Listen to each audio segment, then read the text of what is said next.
Bapak Ibu Saudara sekalian, selamat pagi.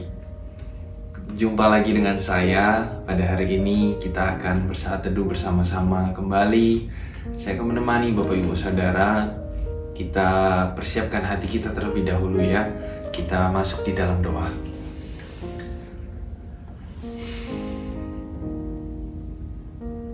Bapa kami di dalam surga, sungguh bersyukur pagi hari ini Kau membangunkan kami, Kau memberikan kami kehidupan, dan Tuhan memberikan kami kesempatan mengawali hari kami bersama dengan firman Tuhan lagi.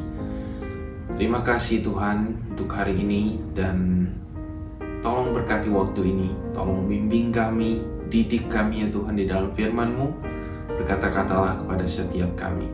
Di dalam nama Yesus kami berdoa. Amin. Bapak Ibu Saudara, pagi hari ini kita akan bersaat teduh dari kitab 2 Samuel, masih dalam kitab 2 Samuel. Kita akan masuk pada pasal yang ke-14. Kali ini kita akan membahas salah satu tokoh Alkitab, yaitu Absalom. Pada kitab 2 Samuel, pasal yang ke-14 ini, kita akan mulai dari ayat yang ke-25 sampai pada akhir ayat 33 pasal 14 ini. Saya akan bacakan buat kita semua. Kita akan berfokus kepada karakter Absalom. 2 Samuel 14 ayat 25 sampai ayat ke-33. Di seluruh Israel tidak ada yang begitu banyak dipuji kecantikannya seperti Absalom. Dari telapak kakinya sampai ujung kepalanya tidak ada cacat padanya. Apabila ia mencukur rambutnya pada akhir tiap-tiap tahun, ia mencukurnya karena menjadi terlalu berat baginya. Maka ditimbangnya rambutnya itu 200 shikal beratnya menurut batu timbangan raja. Bagi Absalom lahir 3 orang anak laki-laki dan seorang anak perempuan yang bernama Tamar. Ia seorang perempuan yang cantik. Setelah Absalom diam di Yerusalem genap 2 tahun lamanya dengan tidak datang ke hadapan raja, maka Absalom menyuruh memanggil Yoab untuk diutus kepada raja. Tetapi ia tidak mau datang padanya. Kemudian disuruhnya memanggil dia lagi untuk kedua kalinya, tetapi ia tidak mau datang. Lalu berkatalah ia kepada hamba-hambanya, "Lihat, ladang Yoab ada di sisi ladangku, dan di sana ada jelainya. Pergilah, bakarlah itu." Maka hamba-hamba Absalom membakar ladang itu.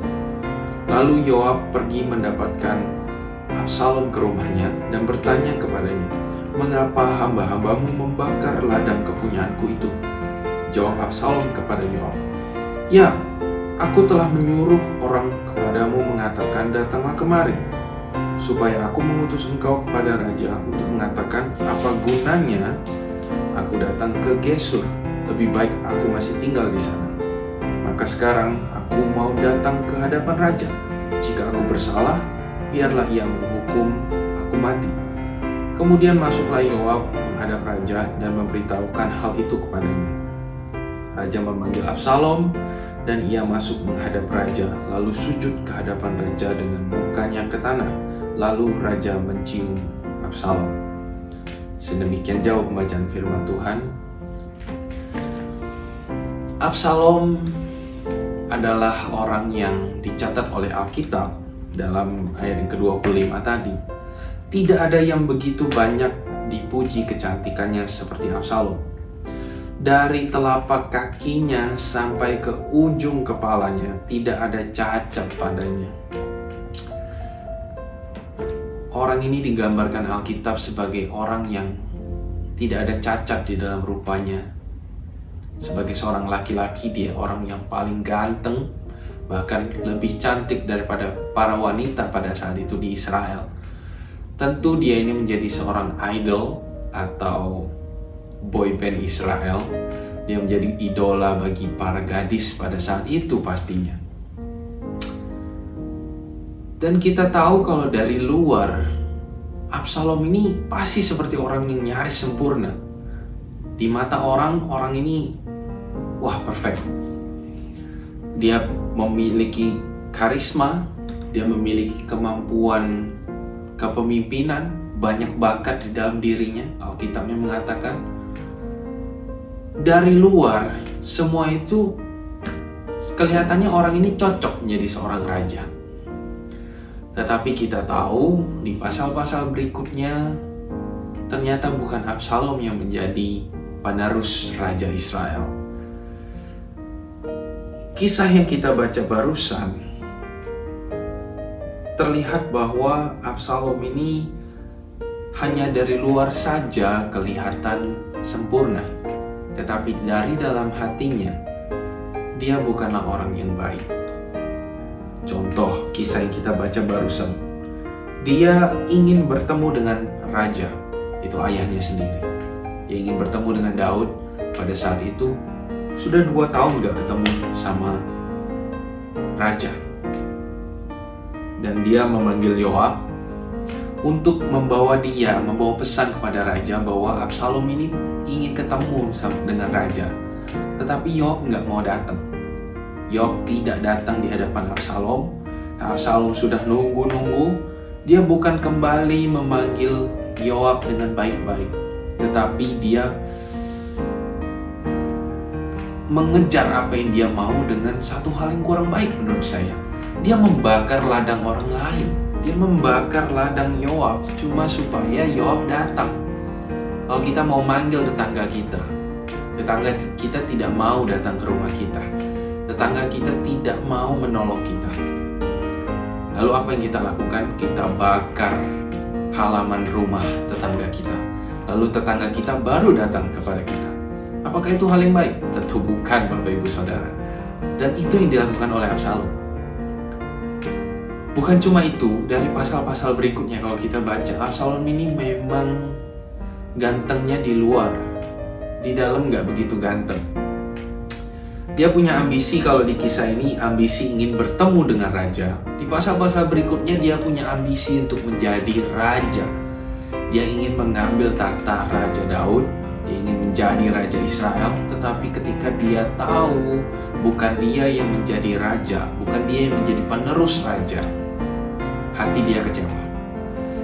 Otaknya mulai berpikir, dia ingin melakukan sesuatu agar ambisi dia menjadi seorang raja tetap tercapai. Lalu kita tahu dia menipu ayahnya sendiri. Dia menipu rakyat. Dia mengumpulkan massa pada saat itu. Dia melakukan politik yang kotor, mengumpulkan orang-orang menjadi pihak dia, lalu mendukung dia menjadi seorang raja, meneruskan Raja Daud.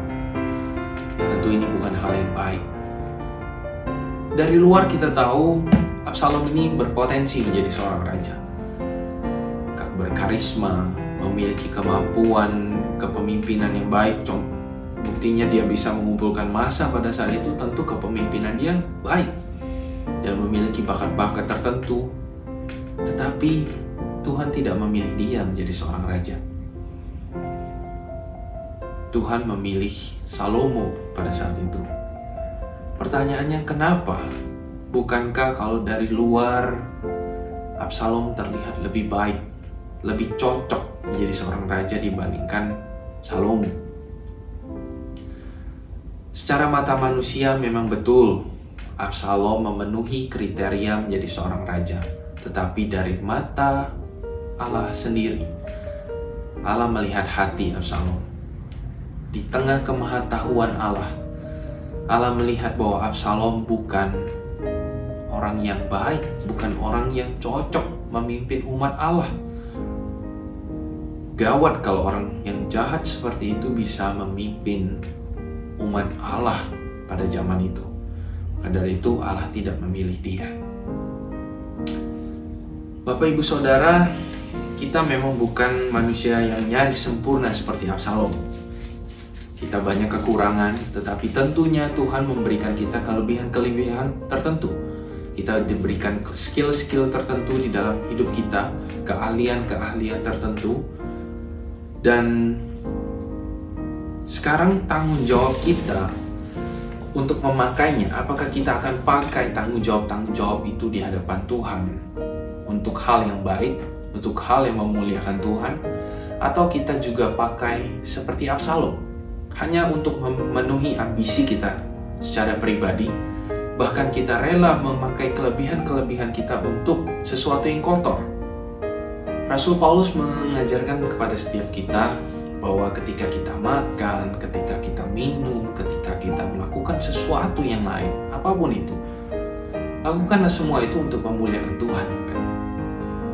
Sama seperti Tuhan Yesus ketika Tuhan Yesus pelayanan di dunia. Tentu dia banyak kelebihan, bukan? Wah, banyak sekali. Tuhan bisa melakukan hal yang ajaib di mata orang lain. Tentu itu adalah kelebihan yang tidak dimiliki oleh orang lain pada zaman itu. Tuhan bisa menyembuhkan orang sakit, lumpuh bisa berjalan, orang buta bisa melihat, orang tuli bisa mendengar, bahkan orang mati bisa dia bangkitkan, orang kusta dia tahirkan. Pengajaran-pengajarannya luar biasa. Tuhan memiliki kemampuan, dan kita tahu bahwa orang-orang Israel pada saat itu ingin mengangkat dia sebagai seorang raja. Tuhan Yesus ingin mereka angkat sebagai seorang raja yang akan membebaskan mereka dari penjajahan Roma pada saat itu. Tapi Tuhan Yesus tidak memakai semua itu untuk ambisi orang-orang pada saat itu, menjadi seorang raja di dunia. Tuhan tetap memakai kelebihan-kelebihan dia, kemampuan-kemampuan yang ada di dalam diri dia untuk memuliakan Bapa, untuk menjalani misi Bapa, memberitakan kerajaan Allah, bukan menjadi raja di dunia ini. Tuhan tetap lurus di dalam rencana Tuhan. Dia tidak memakai kelebihan-kelebihannya itu untuk ambisi pribadi dia, tetapi ambisi Allah Bapa. Sekarang pilihan kita, Bapak Ibu Saudara. Sebagian dari kita pasti sudah menyadari kelebihan-kelebihan dalam hidup kita. Entah itu di dalam pikiran kita, secara otak mungkin kita pintar, cerdas, kita giat belajar, kita rajin, kita banyak dipuji orang, kelebihan-kelebihan kita dipuji orang lain, dan kita tahu itu sebagai kelebihan kita. Tetapi kita diberikan pilihan, kebebasan untuk menggunakan keahlian-keahlian tersebut sebagai cara kita untuk memuliakan diri kita sendiri, memenuhi ambisi kita secara pribadi, atau kita mau menggunakan semua itu untuk kemuliaan nama Tuhan, agar nama Tuhan dikenal oleh orang lain, agar kerajaan Tuhan hadir di dalam setiap perilaku kita. Itu semua pilihan kita, dan kita tahu mana yang harus kita pilih. Sebab saya yakin kita semua sudah dewasa, kita tahu mana yang baik, mana yang benar.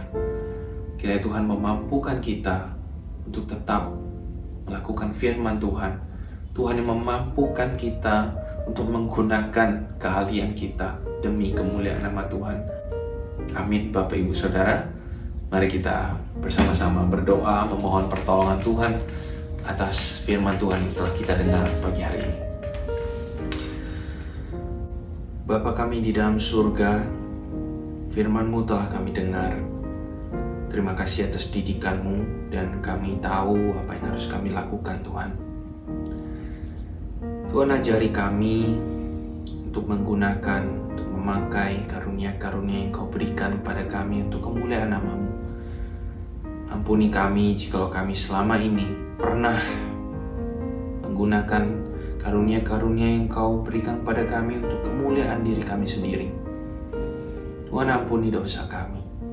Tuhan, biarlah firman ini boleh menjadi bekal bagi kami dalam hidup kami pada hari ini, boleh ditopang oleh firman Tuhan ini agar kami tidak memuliakan diri kami sendiri. Ingatkan kami terus sepanjang hari ini, Tuhan, atas firman-Mu ini. Terima kasih ya Bapa. Dalam nama Yesus kami berdoa. Amin.